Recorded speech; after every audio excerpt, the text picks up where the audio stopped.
মাগুরার মোহাম্মদপুর আমিনুর রহমান ডিগ্রি কলেজের পাশে অবস্থিত গ্রামীণ ব্যাংক মোহাম্মদপুর শাখায় আগুন দিয়েছে দুর্বৃত্তরা। এ বিষয়ে আরো থাকছে স্টাফ রিপোর্টার আশিস সাহার প্রতিবেদনে।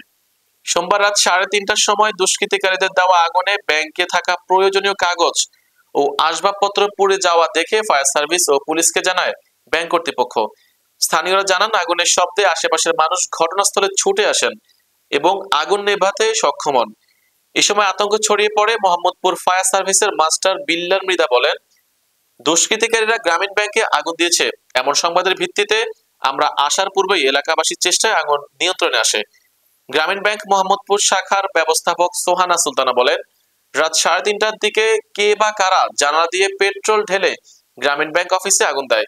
এতে অফিসে থাকা কিছু কাগজপত্র ও আসবাবপত্র পুড়ে যায়। বিষয়টি প্রশাসনকে অবগত করা হয়েছে। এ ব্যাপারে ঊর্ধ্বতন কর্মকর্তাদের নির্দেশে পরবর্তী ব্যবস্থা গ্রহণ করা হবে।